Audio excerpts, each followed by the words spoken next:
விஷப்பரீட்சைக்கு தயாரான எடப்பாடி. 5 தொகுதி இடைத்தேர்தல். அதிமுகவின் மாஸ்டர் பிளான் என்ன?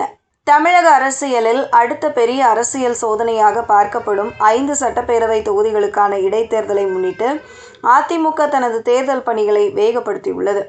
குறிப்பாக இந்த தேர்தலை கௌரவ பிரச்சனையாக கருதும் அதிமுக பொதுச் செயலாளர் எடப்பாடி பழனிசாமி தற்போதிலிருந்தே வேட்பாளர் தேர்வு பணிகளில் நேரடியாக ஈடுபட்டு வருவதாக தகவல்கள் வெளியாகியுள்ளன. நடந்து முடிந்த சட்டப்பேரவை தேர்தலில் அதிமுக 47 தொகுதிகளில் வெற்றி பெற்று எதிர்க்கட்சியாக அமர்ந்தது. ஆனால் தேர்தலுக்கு பிறகு கட்சிக்குள் ஏற்பட்ட கருத்து வேறுபாடுகள் மற்றும் அரசியல் மாற்றங்கள் காரணமாக சில எம்எல்ஏக்கள் கட்சியில் இருந்து விலகினர். அதன் பின்னர் பெருந்துறை, தாராபுரம், மதுராந்தகம் மற்றும் அம்பாசமுத்திரம் தொகுதிகளைச் சேர்ந்த 4 எம்எல்ஏக்கள் தங்களது பதவியை ராஜினாமா செய்து தமிழக வெற்றிக் கழகத்தில் இணைந்தனர். இதனுடன் முதல்வராக பதவியேற்ற பின்னர் திருச்சி கிழக்கு தொகுதி உறுப்பினர் பதவியை விஜய் ராஜினாமா செய்ததால் மொத்தம் 5 தொகுதிகள் காலியாகின. இந்த தொகுதிகளுக்கான இடைத்தேர்தல் விரைவில் நடைபெற உள்ள நிலையில் அனைத்து அரசியல் கட்சிகளும் தயாராகி வருகின்றன. அதில் குறிப்பாக அதிமுகவுக்கு இந்த தேர்தல் மிகவும் முக்கியமானதாக பார்க்கப்படுகிறது. சட்டப்பேரவை தேர்தலில் ஏற்பட்ட பின்னடைவு, கட்சிக்குள் உருவான பிரிவினை, தொடர்ந்து தாவேகாவுக்கு சென்ற முன்னாள் நிர்வாகிகள் உள்ளிட்ட காரணங்களால் அதிமுகவின் எடப்பாடி பழனிசாமியின் தலைமை குறித்து பல்வேறு கேள்விகள் எழுந்துள்ளன. இந்த சூழலில் இடைத்தேர்தலில் கணிசமான வெற்றியை பதிவு செய்து கட்சியின் வலிமையை மீண்டும் நிரூபிக்க வேண்டும் என்ற கட்டாயத்தில் எடப்பாடி பழனிசாமி உள்ளதாக அரசியல் வட்டாரங்கள் கூறுகின்றன. இதற்காக முதற்கட்டமாக கொங்கு மண்டலத்தில் உள்ள தாராபுரம் மற்றும் பெருந்துறை தொகுதிகள் மீது அதிமுக சிறப்பு கவனம் செலுத்தி வருகிறதா? இந்த 2 தொகுதிகளிலும் கட்சிக்கு வலுவான அமைப்பு இருப்பதால் வெற்றிக்கான வாய்ப்புகள் அதிகம் இருப்பதாக கட்சி தலைமையினர் நம்புகின்றனர்.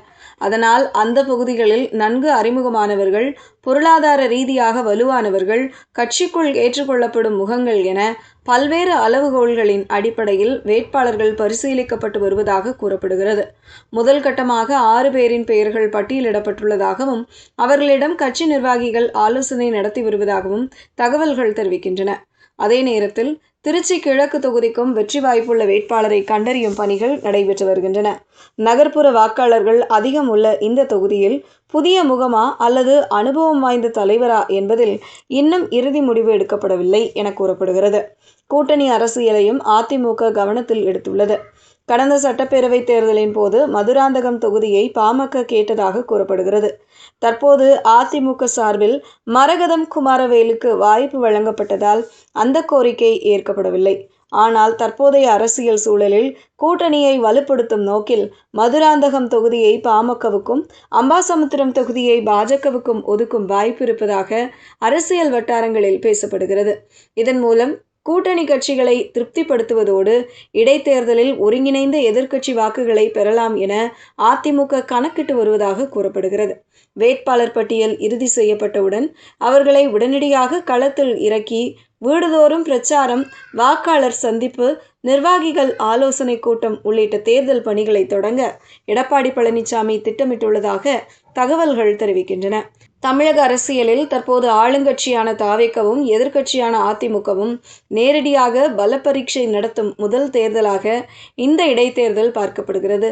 எனவே இந்த தேர்தலின் முடிவு 5 தொகுதிகளின் வெற்றியை மட்டுமல்லாமல் எடப்பாடியின் எதிர்காலத்தை தீர்மானிக்கும் முக்கியமான நிகழ்வாக அமைந்துள்ளது.